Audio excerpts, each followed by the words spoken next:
नमस्कार दोस्तों, बहुत बहुत स्वागत है एक बार फिर से आप सभी का आपके अपने इस YouTube चैनल विधिटेरिया में। दोस्तों मैं हूं एडवोकेट मंजीत त्रिपाठी। दोस्तों आज के इस वीडियो में हम लोग डिटेल से बात करेंगे कि होम लोन का सेटलमेंट होगा या नहीं होगा, सिक्योर्ड लोन का सेटलमेंट होता है या नहीं। आपने हमसे बहुत बार कमेंट करके इस बात को पूछा है कि मेरा सिक्योर लोन है और हमने इसमें सिक्योर लोन में डिफ़ॉल्ट कर दिया है और हम इसमें सेटलमेंट करना चाहते हैं, लेकिन बैंक कहती है कि हम आपके सिक्योर लोन का सेटलमेंट नहीं करेंगे। बहुत जगह आपको देखने को मिलता है कि सिक्योर लोन का सेटलमेंट होता है, लेकिन आपका बैंक कहता है कि हम सिक्योर लोन में सेटलमेंट नहीं करेंगे। तो आज की इस वीडियो का टॉपिक हमारा यही है कि क्या सिक्योर लोन का सेटलमेंट होता है। दोस्तों देखिए, अगर आपने भी किसी भी बैंक से कोई भी सिक्योर लोन लिया है, चाहे वो एनबीएफसी कंपनी हो, चाहे वो प्राइवेट बैंक हो या फिर कोई भी नेशनल बैंक है, आपका जब भी बिजनेस बहुत अच्छा चल रहा था तो आपने अपनी प्रॉपर्टी को कोलेट्रल रख करके, मॉर्गेज रख करके या फिर उसे गिरवी रख करके आपने बैंक से होम लोन लिया या बिजनेस लोन लिया, कोई भी एक सिक्योर लोन ले लिया। लेकिन वर्तमान समय में आपका अब वो बिजनेस बंद हो चुका है। हो सकता है कि कोरोना की वजह से आप जॉब जो अच्छा कर रहे थे, हो सकता है आपकी जॉब चली गई है, कम सैलरी की जॉब आपको मिल रही है, लेकिन जो आपके लोन की ईएमआई है या फिर जो इंटरेस्ट है वो आपको हर महीने किसी न किसी तरीके से देना होता है।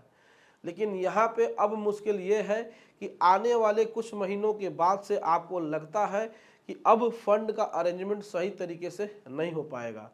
तो क्या आपके उस लोन का सेटलमेंट हो सकता है अगर आप चाहें तो। लेकिन यहाँ पे जब आप बैंक के पास जाते हैं तो बैंक का रिकवरी एजेंट या फिर बैंक के मैनेजर या फिर बैंक का रीजनल मैनेजर ये कहता है कि हम आपके लोन का सेटलमेंट नहीं करेंगे।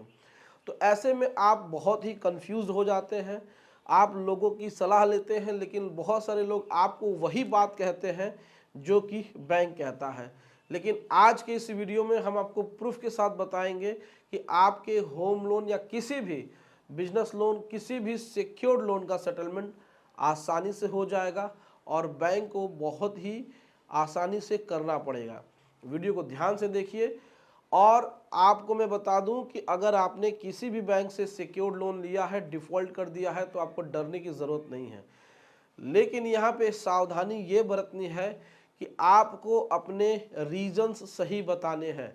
मान लीजिए कि आपने केनरा बैंक से एक होम लोन लिया है और आप उस लोन को अच्छे खासे चुका रहे थे, अभी तक आपने पैसे दिए हैं, लेकिन आने वाले समय में आप उसका पैसा ईएमआई के रूप में नहीं दे पाएंगे, तो आप चाहते हैं कि उसका सेटलमेंट हो जाए। तो सेटलमेंट की बात आपको तब करनी है जब आपका अकाउंट एनपीए हो जाए।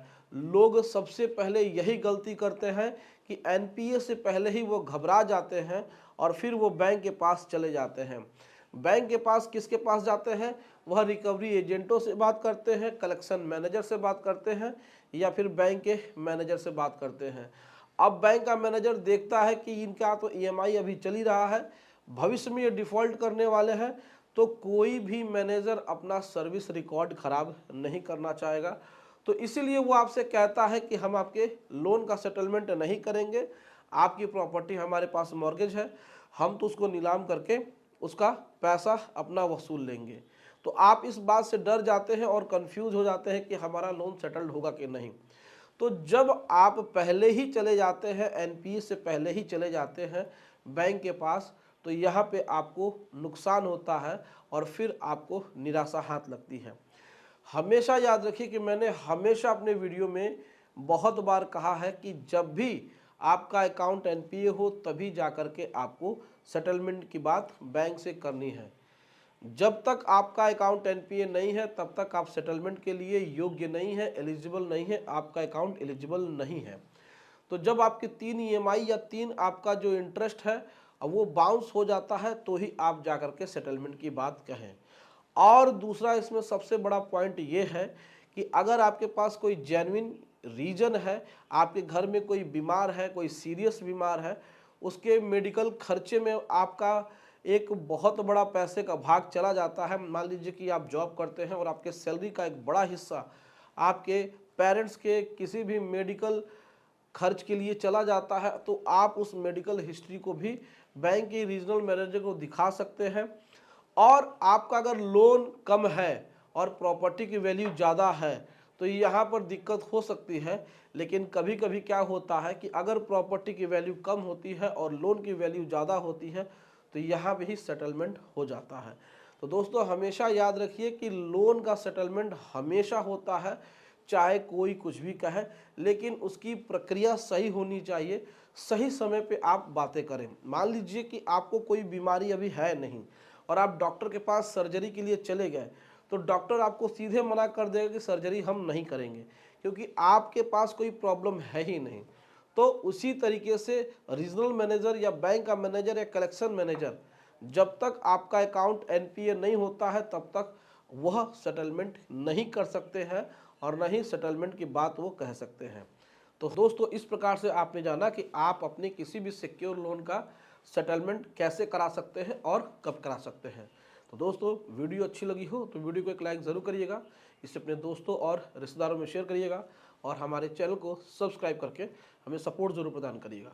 दोस्तों मिलते हैं अगली वीडियो में एक नए टॉपिक के साथ। तब तक आप अपना और अपने पूरे परिवार का ध्यान ज़रूर रखिएगा। Thank you so much. जय हिंद दोस्तों।